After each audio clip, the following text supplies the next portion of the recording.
ان الدین عند اللہ الاسلام۔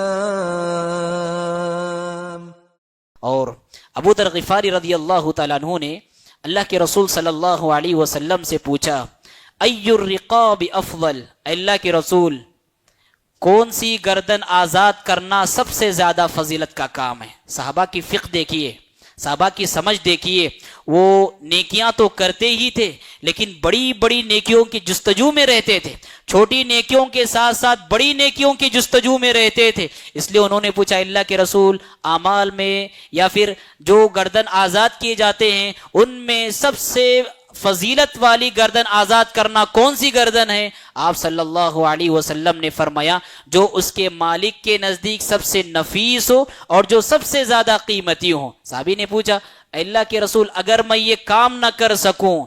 آپ نے فرمایا تعین صانعا او تصنع لاخرق، جو کام کرنے والا ہے کام کرنے والے کا ہاتھ بٹھاؤ۔ کیا کہا آپ نے؟ کام آتا ہے اس کو، وہ کام کر رہا ہے لیکن اس کی ہیلپ کرو، اس کی مدد کرو، اس کے کام میں اس کا ساتھ نبھاؤ، اس کا ہاتھ بٹھاؤ، یہ بھی تمہارے حق میں صدقہ ہے۔ ہمارے گھرانے کے ماحول میں ساس بہو کے حق میں، بہو ساس کے حق میں، ایک دوسرے فیملی ممبر ہم سب ایک اتحاد کے ساتھ جیتے ہیں، یہاں بہت ساری نیکیاں کمانے کے ذرائع ہمارے پاس ہوتے ہیں۔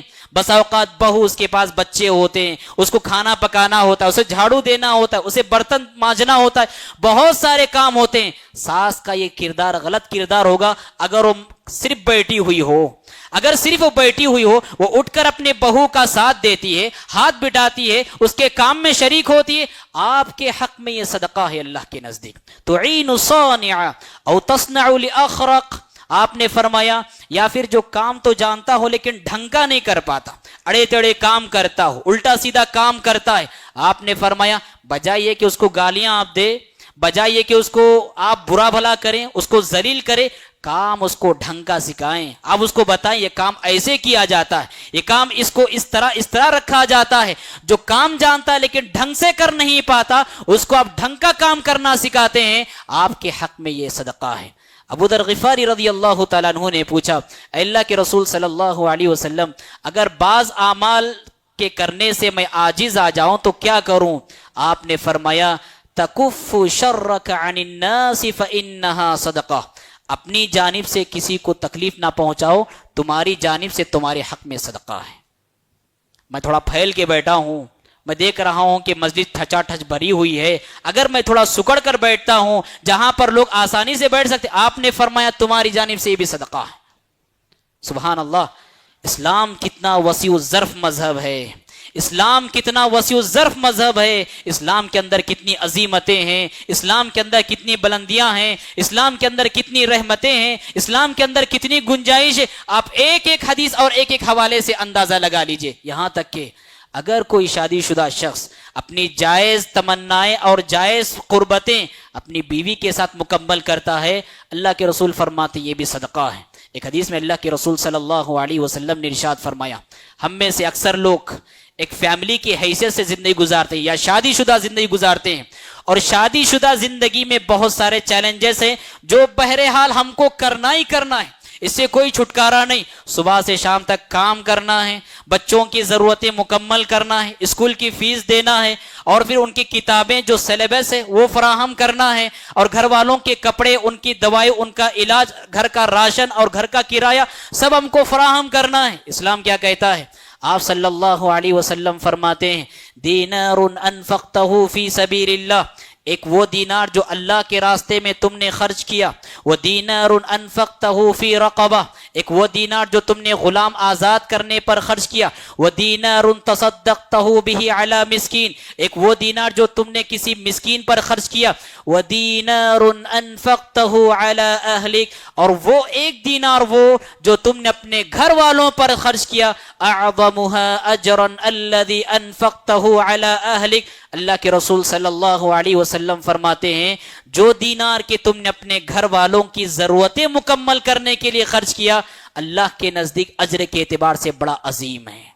جہاد فی سبیل اللہ سے بڑھ کر اس کی عظمت، اللہ کے راستے میں غلام آزاد کرنے سے بڑھ کر اس کی عظمت، مسکین پر خرچ کرنے سے بڑھ کر اس کی عظمت، آپ اپنی گھریلو جو ذمہ داریاں ہیں اس کو نبھاتے ہیں، آپ کے اللہ رب العالمین کے پاس درجات بلند ہوتے ہیں۔ یہاں تک کہ آپ نے فرمایا حلال کمائی کا اگر ایک کھجور بھی آپ اللہ کی راہ میں صدقہ کرتے ہیں، اللہ کے رسول صلی اللہ علیہ وسلم فرماتے ہیں اللہ اس کو اپنے داہنے ہاتھ میں لیتا ہے اور اس کو بڑھاتا ہے، اتنا بڑھاتا ہے حتی تکون اعظم من الجبل، یہاں تک کہ عظیم پہاڑ سے بھی زیادہ عظیم نیکی بن جاتی ہے۔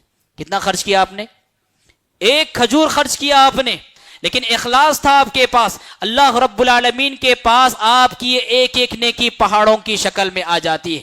بھائیو یاد رکھو، جن نیکیوں کو ہم نظر انداز کرتے ہیں، چھوٹی نیکیاں ہونے کا یہ مطلب نہیں کہ ہم انہیں نظر انداز کریں، ان سے غفلت برتے، ان سے بے پرواہی ہم انجام دیں۔ چھوٹی نیکیاں ہونے کا یہ مطلب ہرگز نہیں، ہر نیکی نیکی ہے، انجام کے اعتبار سے بڑی عظیم ہوا کرتی ہے۔ ہاں لیکن یہ بات بھی یاد رکھنا چاہیے، جو بھی نیکی کرے اس میں اخلاص شرط ہے، جو بھی نیکی اور جو بھی خیر کا کام کرے اس میں اخلاص شرط ہے۔ ہمارے اسلاف کہا کرتے تھے رب عمل کبیر تصغرها النیہ ورب عمل صغیر تکبرها النیہ، بہت سارے بڑے بڑے کاموں کو نیتیں چھوٹا کر دیتی ہے۔ آپ حج کر کے آئے، آپ کی نیت میں فساد، آپ کی نیتیں خراب، آپ کا یہ حج بھی اللہ رب العالمین کے نزدیک ایک رائی کے دانے کے برابر بھی حیثیت نہیں رکھتا۔ وہیں پر آپ نے کھجور خرچ کیا، لیکن نیت اچھے اخلاص کے ساتھ آپ نے خرچ کیا، پاکیزہ جذبے کے ساتھ آپ نے خرچ کیا، یہ کھجور کا صدقہ اللہ رب العالمین کے نزدیک پہاڑ کی نیکی کی شکل اختیار کرتا ہے۔ لہٰذا ایسا نہ ہو کل قیامت کے دن ہم جائیں اور دوسرے لوگوں کی پہاڑوں کی شکل میں نیکیاں دیکھیں تو وہاں پر حسرت کرنا پڑے، افسوس کرنا پڑے۔ چھوٹی نیکیاں کریں، اتنا کریں، بار بار کریں، تکرار کے ساتھ کریں کہ بڑی نیکیوں پر ہماری چھوٹی نیکیاں بھاری پڑ جائیں۔ پہلی بات یہ، اور دوسری بات یہ ہے کہ کسی بھی نیکی کو ہاتھ سے چھوٹنے نہ دیں۔ کوئی بھی نیکی کا موقع ہو اسے غنیمت سمجھیں، اس کو کرنے کا موقع سمجھے، اس موقع کو کبھی گوا نہ دیں۔